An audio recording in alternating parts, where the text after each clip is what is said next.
हम लोग आधुनिक भारत का इतिहास पढ़ रहे हैं। हम लोग क्या पढ़ रहे हैं? आधुनिक भारत का इतिहास। और आधुनिक भारत के इतिहास के अंतर्गत हम लोग जिस टॉपिक पर चर्चा कर रहे हैं, उस टॉपिक का नाम है 1857 के विद्रोह का जो सैनिक विद्रोह हुआ था। उस पर बहुत सारे टॉपिक पर हमने चर्चा किया है। आज हम जिस टॉपिक पर चर्चा करने जा रहे हैं 1857 विद्रोह के सैनिक विद्रोह के बारे में, आखिर यह विद्रोह असफल क्यों हो गया?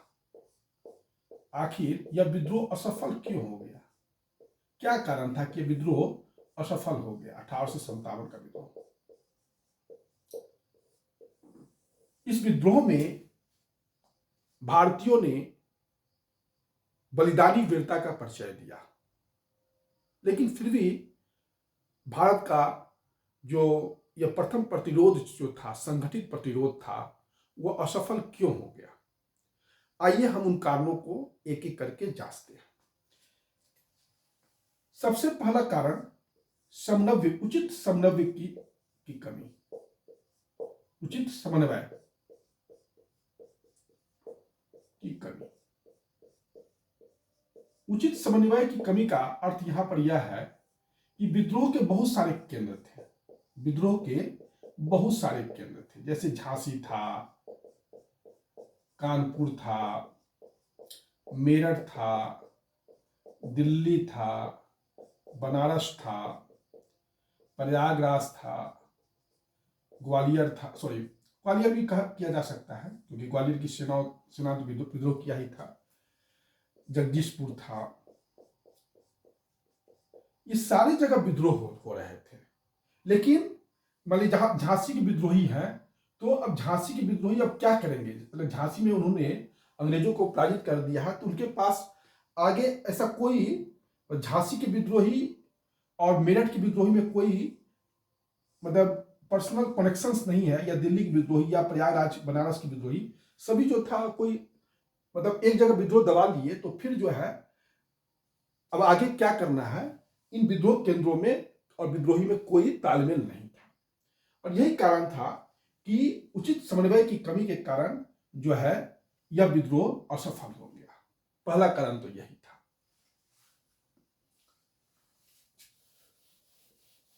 दूसरा कारण जो है वह है कुशल नेतृत्व का अभाव। कुशल नेतृत्व का अभाव। जब मेरठ से सैनिक विद्रोह करके दिल्ली की ओर चले, तो 12 मई 1857 को दिल्ली पर मेरठ के विद्रोहियों का कब्जा हो गया। उस समय दिल्ली में 2400 यूरोपीय सैनिक थे। 2400 यूरोपीय सैनिक थे। लेकिन किसी भी यूरोपीय सैनिक ने यह इतना हिम्मत नहीं किया कि इन विद्रोहियों से जाके पंगा ले। और बहादुर शाह जफर को इन्होंने अपना,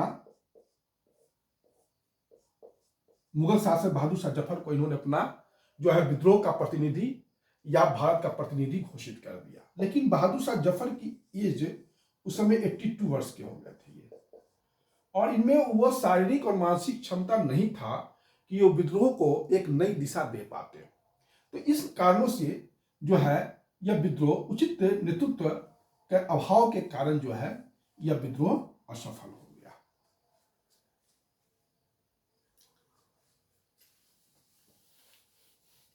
अब यह विद्रोह सीमित क्षेत्र में हुआ। अब यह विद्रोह जो है सीमित क्षेत्र में हुआ।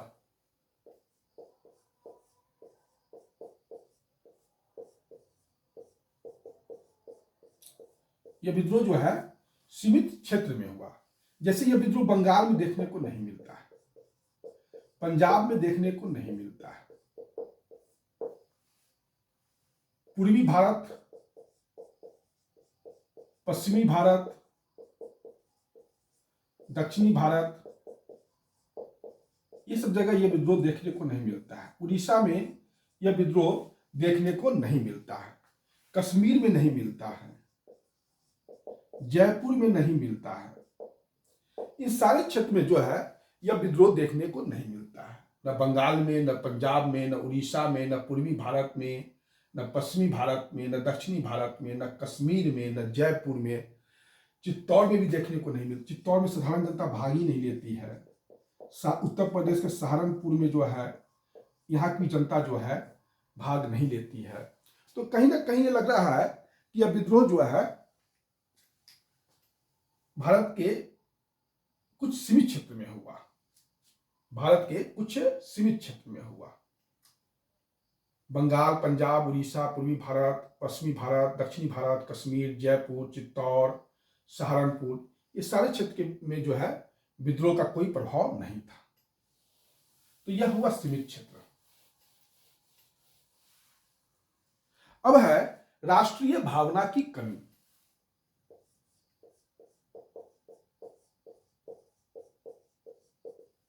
राष्ट्रीय भावना की कमी। राष्ट्रीय भावना का कमी का अर्थ है कि समाज के सभी वर्ग ने इसमें भाग नहीं लिया।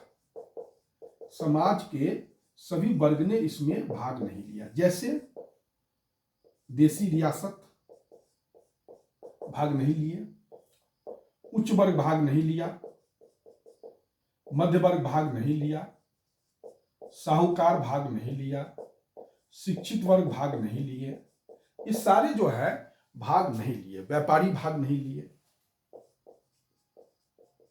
जमींदार भाग नहीं लिए, उच्च वर्ग ने भाग नहीं लिया इस विद्रोह से, मध्य वर्ग ने भाग नहीं लिया, साहूकार ने भी भाग नहीं लिया, शिक्षित वर्ग ने भाग नहीं लिया, व्यापारी ने भाग नहीं लिया, जमींदार ने भाग नहीं लिया। कुछ जो है अब 10 जमींदार ने जो है जिनको जमींदारी से जब्त कर दिया गया था उन लोगों ने भाग लिया, या इसमें जो है किसान,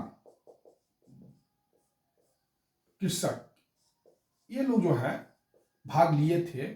और ग्रामीण क्षेत्र में सबसे ज्यादा टारगेट हुए थे साहूकार, क्योंकि साहूकार जो थे गलत ब्याज दर्ज कर करके किसानों का बहुत शोषण करते थे। तो सबसे ज्यादा जो है आप देखिएगा यहीं पर जो है किसान और अब 10 जमींदारों ने ही भाग लिया मूलतः इस विद्रोह में। जनसाधारण भी इसमें भाग लिए, समर्थन दिए थे, सहानुभूति दिए थे, लेकिन व्यापक समर्थन हमें देखने को नहीं मिलता है। उसके बाद आइए देसी रियासत।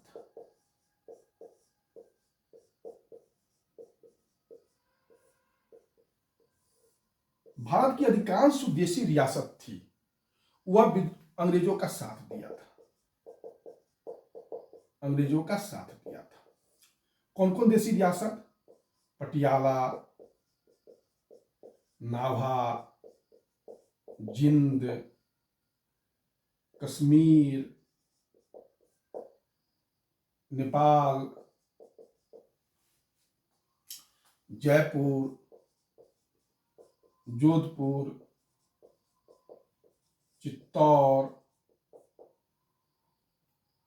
इंदौर, बड़ौदा, ग्वालियर, हैदराबाद, भोपाल, ये सारे जो रियासत थे, देसी रियासत थे, इन्होंने अंग्रेजों का साथ दिया। जैसे भोपाल की बेगम वो अंग्रेज के साथ मिली हुई थी, हैदराबाद के निजाम भी मिले थे, वजीर भी सलार जंग ये भी जो है मिले हुए थे, ग्वालियर के सिंधिया तो मिले ही हुए थे जो राजा थे, और क्या नाम है दिनकर राव जो वहाँ के मंत्री थे, या दीपांकर राव, दो नाम मिलता है, दीपांकर राव भी मिलता है और दिनकर राव भी मिलता है, ग्वालियर के मंत्री थे ये। इन लोगों ने बढ़ चढ़ कर जो है अंग्रेजों का जो है समर्थन किया। नेपाल के जंग बहादुर, ये सारे लोगों ने बढ़ चढ़ कर जो है भाग लिया। बंबई और मद्रास की सेना ने भी जो है अंग्रेजों का साथ दिया। बंबई तथा मद्रास की सेना ने भी अंग्रेजों का साथ दिया। गोरखा ने साथ दिया, सिख ने साथ दिया अंग्रेजों का, पठान ने साथ दिया अंग्रेजों का, ये सारे लोगों ने अंग्रेजों का ही साथ दिया।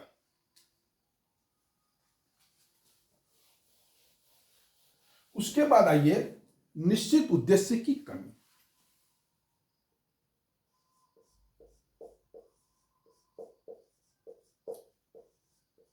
निश्चित उद्देश्य की कमी। देखिए, विद्रोही जब लड़ते थे तो उनका व्यक्तिगत स्वार्थ था, अपना जो देसी रियासत था वो उसी को बचाना चाहते थे। जैसे अब कुंवर सिंह थे तो जगदीशपुर की रियासत की रक्षा कर रहे थे, लखनऊ की बेगम हजरत महल थी वो लखनऊ की रक्षा करना चाह रही थी, या बहादुर शाह जफर ही अपना जो है रियासत बचाना चाह रहे थे। चाहे झांसी की रानी लक्ष्मीबाई हो, व्यक्तिगत वीरता से पर हम कोई आरोप नहीं लगा रहे, लेकिन इनके पास कोई ऐसा ये टारगेट नहीं था कि हमको एक अखिल भारतीय साम्राज्य का निर्माण करना, ये इनके मन में टारगेट नहीं था। तो व्यक्तिगत ये वीरता तो यहाँ देखने को मिलता है, लेकिन कोई इनके जो विद्रोही जो विभिन्न थे उनके बीच कोई निश्चित उद्देश्य नहीं था। ये नकारात्मक विरोध था एक प्रकार से, एक तरह से आप क्या कह सकते हैं कि यह जो है नकारात्मक विरोध था। इनके पास कोई भविष्य के लिए निश्चित कार्य योजना नहीं थी, भविष्य के लिए कोई निश्चित कार्य योजना नहीं थी, निश्चित उद्देश्य का कमी था। व्यक्तिगत वीरता तो देखने को मिलता है, लेकिन व्यक्तिगत स्वार्थ था यहाँ सब, और नकारात्मक विरोध है अंग्रेजों के प्रति, और भविष्य के लिए इनके पास, विद्रोहियों के पास कोई निश्चित कार्य योजना नहीं था। यह कहने का मेरा अर्थ है।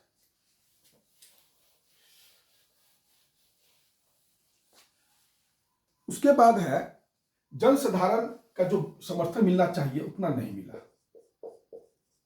जनसाधारण का जो समर्थन मिलना चाहिए वो नहीं मिला। देखिए, जनसाधारण ने इस विद्रोह में भाग तो लिया, समर्थन तो दिया, लेकिन पूरे भारत के जो लोग थे उन्होंने इस विद्रोह में समर्थन नहीं किया। सिपाही भी जो थे आधे से ज्यादा अंग्रेजों का ही सपोर्ट किए।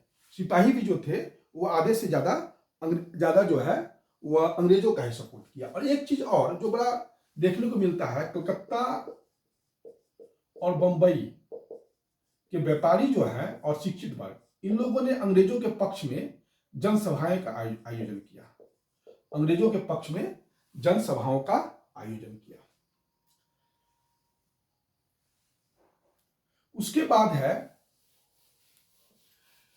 कुशल नेतृत्व। कुशल नेतृत्व कहने का अर्थ है कि ब्रिटिश के पास एक से एक बढ़कर जो थे सेनापति थे, जैसे कर्नल नील थे, निकोलसन थे, निकोलसन थे, हीरोज थे, हैवलॉक थे, आउटरम थे, हडसन थे, कैंपबेल थे। ये सभी एक से एक बढ़कर जो है ब्रिटिश के सेनापति थे। लेकिन भारत में व्यक्तिगत वीरता तो देखने को मिलता है, लेकिन जो आधुनिक युद्ध लड़ने के लिए जो प्रशिक्षण चाहिए, जो शिक्षण और प्रशिक्षण चाहिए, वह इन विद्रोही सेनापति में नहीं देखा गया। चाहे वो झांसी की लक्ष्मीबाई हो, तात्या टोपे हो, या बेगम हजरत महल हो। मैं इनकी वीरता से, व्यक्तिगत वीरता पर कोई आक्षेप नहीं करूंगा। इनकी कहानी पढ़कर बाद में जो कहानी इनकी पढ़ाई जाती थी तो विदेशी शासक डर जाते थे, यह सही बात है। व्यक्तिगत वीरता में ये ज्यादा अच्छे थे, लेकिन ये प्रशिक्षित नहीं थे। और जो प्रशिक्षण का स्तर इन लोगों के पास था, Neill, Nicholson, heroes, Havelock, Campbell, Outram, Hodson, इसके पास था, वो देखने को नहीं मिलता है जो विद्रोही सेनापति के पास। तो यह सब कुछ कारण है। दूसरी बात है, कैनिंग ने एक बात कहा, जो उस समय का 1857 विद्रोह के समय जो गवर्नर जनरल था, उसने एक बात कहा कि 1857 के विद्रोह के समय अगर इन देशी रियासतों ने हमें सपोर्ट नहीं किया होता तो हम इस तूफान के आगे आसानी से बह जाते। और खासकर उसने ग्वालियर के राजा सिंधिया के बारे में काफी प्रशंसा किया, कहा कि सिंधिया हमारा साथ नहीं देता तो हमारा बिस्तर जो है कभी का मतलब यहाँ से बंधा के हम ब्रिटेन चले जाते। तो ये दो जो कैनिंग का स्टेटमेंट है वो थोड़ा सा ध्यान में रखिएगा, परीक्षाओं में पूछ लिया जाता है। अब यह हो गया 1857 विद्रोह का असफलता का क्या क्या कारण था, इस पर हम लोगों ने चर्चा कर लिया। अब हम लोग चर्चा करेंगे कि 1857 विद्रोह का क्या परिणाम निकला। तो पहला परिणाम जो मिलता है कि ब्रिटिश कंपनी का शासन समाप्त हो गया। अब कंपनी का शासन क्या हुआ, समाप्त हो गया। अब ब्रिटिश क्राउन की जो है शासन शुरू हो गया, ब्रिटिश क्राउन का शासन शुरू हो गया। और भारत में गवर्नर जनरल के पोस्ट को समाप्त करके वायसराय का पोस्ट क्रिएट किया गया। और ये वायसराय जो था ब्रिटिश क्राउन का प्रतिनिधि होता था, ब्रिटिश क्राउन का प्रतिनिधि होता था। और इस वायसराय को जो है गाइडलाइन कहाँ से मिलता था, तो एक भारत शासन अधिनियम 1858 लाया गया और एक इंडिया काउंसिल का गठन किया गया, भारतीय परिषद का गठन किया गया और इंडिया काउंसिल में 15 सदस्य होते थे और इसका हेड होता था राज्य सचिव, जो ब्रिटिश मंत्रिमंडल का सदस्य होता था और इसी के गाइड पर जो है वायसराय काम करता था। जो सेक्रेटरी होता था, राज सचिव होता था, इसको भारत सचिव कहते थे, भारत सचिव कहते थे। तो उन्हीं के मतलब भारत सचिव जो था भारत के शासन के लिए उत्तरदायी हो गया और वह अब जो है भारत का शासन कंपनी से लेके छीनकर अंतिम रूप से ब्रिटिश संसद के हाथ पे चला गया। अंतिम रूप से किस पे चला गया? ब्रिटिश संसद के हाथ, पार्लियामेंट के हाथ पे चला गया, क्योंकि जो भारत सचिव होता था वो ब्रिटिश कैबिनेट का एक सदस्य होता था। तो कहने का अर्थ पूरा जो है ये शासन अब क्राउन के हाथ पे चला गया। यह एक बहुत बड़ा चीज है यहां पर।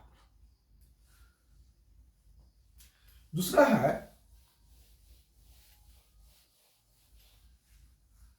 प्रशासनिक परिवर्तन। प्रशासनिक परिवर्तन में यह है कि 1857 विद्रोह के जब कारण का जांच किया गया तो यह पाया गया कि कहीं ना कहीं इस विद्रोह के कारण का अर्थ था कि भारतीयों को प्रशासन में शामिल नहीं किया गया है। तो अब जो है ऐसा काम किया जाए कि भारत को भी प्रशासन में जो है भागीदारी देने की बात की गई। तो 1861 ईस्वी में इंडियन काउंसिल एक्ट पारित किया गया, इंडियन काउंसिल एक्ट पारित किया गया और इसमें 3 भारतीयों को शामिल किया गया, 3 भारतीयों को शामिल किया गया। 1861 ईस्वी में ही इंडियन प्रशासनिक लोक सेवा आयोग का गठन किया गया, पारित किया गया और 1861 में इंडियन हाई कोर्ट एक्ट भी पारित किया गया, हाई कोर्ट एक्ट पारित किया गया और कलकत्ता, बंबई और मद्रास में जो है 3 उच्च न्यायालय की स्थापना की गई। लोक सेवा का भी जो भारतीयकरण 1861 में किया गया और काउंसिल में विधानसभा में विधान परिषद में 3 भारतीयों को जो है 1861 के इंडियन काउंसिल एक्ट के द्वारा 3 भारतीयों को विधान परिषद में शामिल किया गया। 1861 में लोक सेवा में जो है एक्ट पारित किया गया और हाईकोर्ट एक्ट भी पारित किया गया। 1861 में कलकत्ता, बंबई और मद्रास में 3 उच्च न्यायालय खोले गए। 1857 विद्रोह के समय एक चीज और है कि 1857 के वर्ष में ही कलकत्ता, बंबई और मद्रास में विश्वविद्यालय का स्थापना हो गया था। ये मैंने बताया था, फिर भी बता देता हूं कि 1857 के विद्रोह के समय में ही जो है कलकत्ता, बंबई और मद्रास में विश्वविद्यालय की स्थापना किया जा चुका था। तो यह सब थोड़ा सा प्रशासनिक सुधार हुआ। सेना में सबसे बड़ा सुधार किया गया, सेना में सुधार किया। सेना में सुधार करने के लिए ब्रिटिश ने पील कमेटी का गठन किया, पील समिति का गठन किया। सेना में सुधार के लिए पील समिति का गठन किया गया। पहले भारतीय और यूरोपीय सैनिकों के बीच जो अनुपात था उसको अब जो है 1:2 कर दिया गया। अब भारतीय और ब्रिटिश सैनिक के बीच जो अनुपात है वह 1:2 कर दिया, मतलब 1 अगर यूरोपीय सैनिक है तो 2 भारतीय सैनिक रहेंगे। बंबई और मद्रास में 1:3 कर दिया गया, जो पहले 1:5 था। पहले बंबई और मद्रास में भारतीय और यूरोपीय और भारतीय सैनिकों के बीच अनुपात 1:5 था, उसको अब 1:3 कर दिया गया और कुल ओवरऑल पूरे भारत में 1:2 कर दिया गया। 1 यूरोपीय सैनिक तो 2 भारतीय सैनिक। देखिए, विद्रोह के पहले 1857 के विद्रोह के पहले 2,38,000 भारतीय सेना थी। कितना था? 2,38,000 भारतीय सेना थी। अब इसको घटा दिया गया, 1,40,000 कर दिया गया। पहले भारतीय सेना 1857 विद्रोह के पहले 2,38,000 थी, उसको घटा के 1,40,000 कर दिया गया।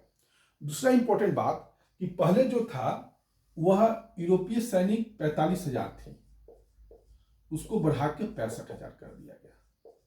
पहले यूरोपीय सैनिक कितने थे 1897 विद्रोह के पहले 45,000, अब उसको बढ़ा के 65,000 कर दिया गया। भारतीय सैनिक 1857 विद्रोह के पहले 2,38,000 थे, उसको घटा के 1,40,000 कर दिया गया। ये सब जो है सुधार किया गया, पीस समिति के द्वारा सेना में कुछ जो है इंपॉर्टेंट सुधार किया गया। तोपखाना जो है पूर्णतः यूरोपीय के हाथ में दे दिया गया, तोपखाना पर किसी प्रकार का भारतीय नियंत्रण बंद कर दिया गया और ये ब्रिटिश के नियंत्रण में दे दिया गया।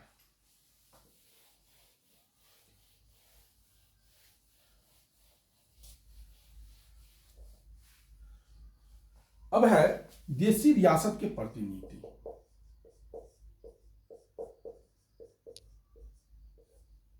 अच्छा हाँ, पील कमीशन, सेना में जो सुधार हो रहा था, पील कमीशन ने कुछ जातियों को लड़ाकू माना, उसको मार्शल कहा, और गैर मार्शल कुछ को जो है अयोग्य ठहरा दिया गया।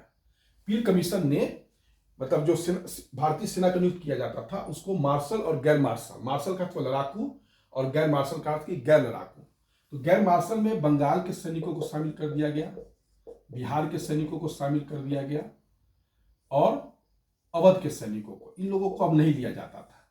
अवध में सबसे ज्यादा 1857 के विद्रोह में भाग लेने वाले सैनिक थे, तो वो अवध के ही सैनिक थे, तो इनको जो है बाद में गैर मार्शल घोषित कर दिया गया।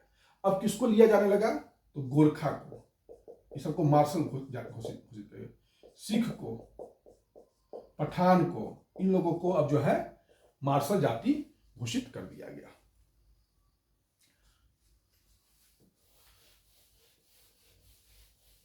सबसे ज्यादा गोरखा को लिया गया, सिख को लिया गया, पठान को लिया गया।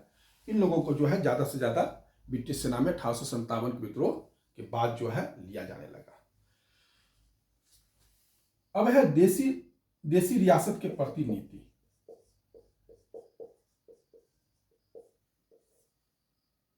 लाल डलहौजी ने जब गवर्नर जनरल बनकर आया था तो बहुत सारी देसी रियासतों को मिलाना शुरू कर दिया, गोद लेने की प्रथा को समाप्त कर दिया था, गोद लेने का प्रथा को समाप्त कर दिया, तो देसी रियासत गोद नहीं ले सकते। लेकिन इन देसी रियासतों ने ब्रिटिश सरकार का जमकर 1857 विद्रोह के समय समर्थन किया था। अगर आप देखिएगा राजपूत राज्यों में तो जनता जो थी वो ब्रिटिश के विरोध में था, लेकिन वहां का जो शासक वर्ग था, राजपूत राजा का जो शासक वर्ग था, वो ब्रिटिश का कट्टर समर्थक था। इसलिए ब्रिटिश जो था राजपूत राज्यों में 1857 विद्रोह को दबाने में ज्यादा सफल रहे। कारण यह था कि शासक जो थे ब्रिटिश से मिले हुए थे। ग्वालियर की सेना झांसी की रानी के साथ मिली हुई थी, लेकिन वहीं उसके जो सिंधिया थे, ग्वालियर के राजा दीपांकर राव जो वजीर थे, मंत्री थे, चाहे दिनकर राव, वो दो सभी जो है अंग्रेजों से मिले हुए थे।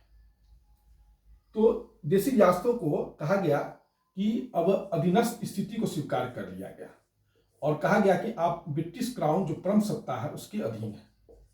यहीं से परम सत्ता, ब्रिटिश क्राउन और अधीनस्थ स्थिति जो है देसी रियासत को मान लिया गया और कहा गया कि देसी रियासत की स्थिति में किसी प्रकार का छेड़छाड़ नहीं किया जाएगा, वह यथावत रहेगा, न देसी रियासत को मिलाया जाएगा। गोद लेने के अधिकार भी देसी रियासत को वापस कर दिया जो लॉर्ड डलहौजी ने छीन लिया था। तो यह सब चीज देखने को हम लोगों को मिल रहा है। उसके बाद जमींदारों के प्रति नीति। ये जमींदार भी जो थे ये अंग्रेजों का बहुत बढ़ चढ़ कर समर्थन किए थे और 1857 के जब विद्रोह समाप्त हो गया तो जो गवर्नर जनरल या वायसराय थे कैनिंग, वह अवध गए थे और अवध में जो जिस जमींदार ने अंग्रेजों का साथ दिया था उनको काफी जो है सम्मान पत्र गवर्नर जनरल कैनिंग ने दिया था। लॉर्ड कैनिंग ने जो 1857 के विद्रोह का जो है उद्घोषणा किया था 1 नवंबर 1858 को और इलाहाबाद में किया था। ये जो भी नीति हमने पढ़ाया है कि भारत शासन अधिनियम, चाहे गोद लेने की प्रथा की समाप्ति, देसी रियासतों और जमींदारों के साथ जो है यथावत व्यवहार किया जाएगा जो पहले किया जाता था, तो ये सब जो है लॉर्ड कैनिंग ने महारानी की घोषणा को और लॉर्ड कैनिंग ने उद्घोषणा के द्वारा 1 नवंबर 1858 को इलाहाबाद में पढ़कर सुनाया। तो यही जो है आपका परिणाम है 1857 के विद्रोह का परिणाम यही है। अब थोड़ा सा 1857 के विद्रोह का परिणाम देख लिए, अब कुछ हम लोग कुछ क्वेश्चंस पर डिस्कस कर लेते हैं। 1857 के विद्रोह में सबसे ज्यादा अवध के सैनिक थे। 1857 के विद्रोह में सबसे ज्यादा कोई शामिल था तो वह था अवध के सैनिक शामिल थे।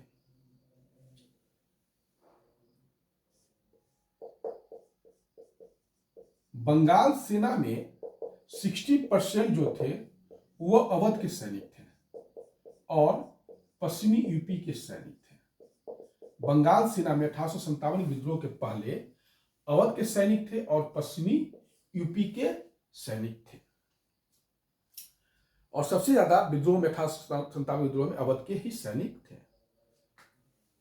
यही कारण था कि जो है अब जो है 1857 विद्रोह के बाद जो है गोरखा को ज्यादा लिया गया, सिख को ज्यादा लिया गया और पठान को ज्यादा लिया गया और इन लोगों का नियुक्ति ऐसी जगह किया जाता था जिनसे वहां के लोगों से इनका लोकल लगाव नहीं हो। जैसे मान लिया गोरखा की नियुक्ति दक्षिण भारत में कर दिया गया तो इनको दक्षिण भारत से क्या मतलब है। सिख का नियुक्ति बिहार में कर दिया गया तो इनको बिहार से क्या मतलब था, क्योंकि उस समय ऐसा कोई सोच नहीं था, क्षेत्रीय भावना ही ज्यादा हावी थी, है ना। और ये सभी था। इसको जो है जाति रेजिमेंट को जो है अंग्रेज सरकार ने बहुत गलत काम किया, जाति धर्म और संप्रदाय पर बांट दिया। तो ये सब जो है अंग्रेज ने जानबूझकर किया, विभाजन और प्रतिलोभ की नीति। अब आपको अब बिहारी और अवध के सैनिकों को कहा जाता था कि आप जो है लड़ाका नहीं है, अब गोरखा को कहा जाता था कि आप लड़ाका हैं, सिख को कहा जाता था लड़ाका है, पठान को कहा जाता था लड़ाका है। तो ये सब जो है अंग्रेजों ने जानबूझकर किया ताकि जो है भारत में जो है सेना में भी जाति धर्म और संप्रदाय के आधार पर एक दूसरे के प्रति ये विरोधी बने रहे।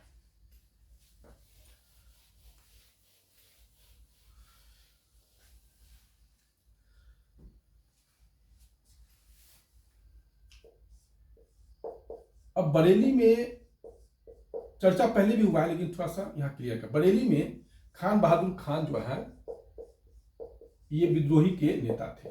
ये खान बहादुर खान कौन थे? तो खान बहादुर खान जो थे ये रुहेलखंड रियासत था, उसी के जो है ये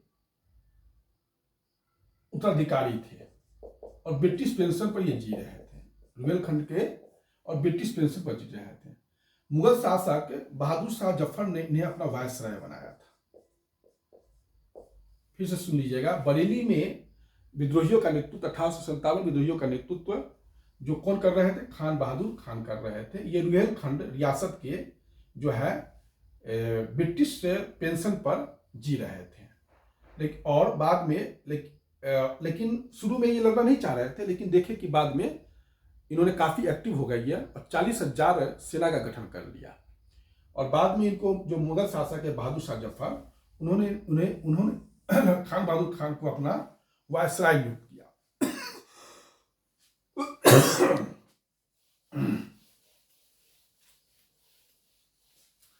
बिहार में 1857 का जो विद्रोह है वो कहां कहां दिखाई पड़ता है वो देख लीजिए। आरा में, दानापुर में, गया में, मुजफ्फरपुर में, शाहाबाद में, ये सब जगह जो है आरा, दानापुर, गया, मुजफ्फरपुर, शाहाबाद में, इन सारे जगह पर जो है शाहाबाद का अर्थ हुआ आज का जो भोजपुर रोहतास का क्षेत्र है उसी को शाहाबाद कहा जाता है। आरा, दानापुर, गया, मुजफ्फरपुर, शाहाबाद, इन सब क्षेत्रों में जो है 1857 का विद्रोह बिहार में देखने को मिलता है। यह खासकर जो है बिहार पीसीएस के लिए, बिहार लोक सेवा आयोग के लिए इंपॉर्टेंट है।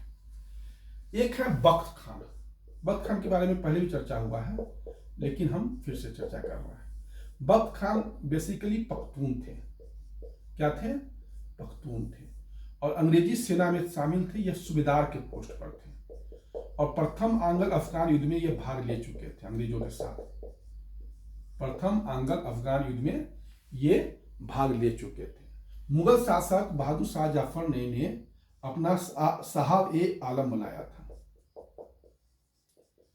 साहब आलम का अर्थ हुआ मुख्य सेनापति इसको बनाया था। बख्त खान ने को मुगल शासक बहादुर शाह जफर ने अपना मुख्य सेनापति साहब आलम बनाया था बख्त खान को। लेकिन मुगल शासक बहादुर शाह जफर ने अपने सबसे बड़े बेटे मिर्जा जहीरुद्दीन को जो है मुगल सेनापति बनाया था, चाहे विद्रोहियों का सेनापति बनाया था। लेकिन वास्तविक सेनापति कौन थे? तो बख्त खान ही थे। औपचारिक कौन थे? मिर्जा जहीरुद्दीन, जो मुगल शासक बहादुर शाह जफर के सबसे बड़े बेटे थे, जिसको बाद में हर्षण ने गोली मार दिया था। 3 बेटे को, मुगल शासक बहादुर शाह जफर के बेटे के 3 बेटों को गोली मारा था, जिसमें मिर्जा जहीरुद्दीन भी थे। बाकी तो मैंने चर्चा किया ही था कि हर्षण को बहादुर शाह जफर ने हुमायूं के मकबरे के पास से गिरफ्तार किया था और 3 बेटे को गोली मार दिया था। उसमें एक बेटा मिर्जा जहीरुद्दीन भी थे, जो मुगल सेनापति थे। बख्त खान को साहब आलम या मुख्य सेनापति बहादुर शाह जफर ने बनाया था 1857 के विद्रोह का। तो यही जो है 1857 के विद्रोह के संबंधित जो है कुछ इंपॉर्टेंट चीज है। 1857 विद्रोह पर बहुत सारे टॉपिक पर चर्चा हुआ है। एकमात्र टॉपिक जो है वह है 1857 विद्रोह का स्वरूप क्या है। तो इस पर बहुत सारे जो है विचारकों ने अपना विचार प्रकट किया है। हम एक एक करके उन विचारकों को नेक्स्ट वीडियो में देखेंगे। आप लोग जो मैं पढ़ा रहा हूँ वो काफ़ी डेप्थ में पढ़ा रहा हूँ, आप लोग को कहीं भटकने की आवश्यकता नहीं है। अगर आप मेरे वीडियो को ठीक से सुन रहे हैं तो ये वीडियो ही आपके लिए किसी भी एग्जाम के लिए, संघ लोक सेवा आयोग से लेके किसी भी एग्जाम के लिए, प्रशासनिक सेवा के लिए काफ़ी उपयोगी वीडियो है। ठीक है, नेक्स्ट वीडियो में हम आपसे फिर जो है 1857 विद्रोह पर स्वरूप पर चर्चा करेंगे। धन्यवाद।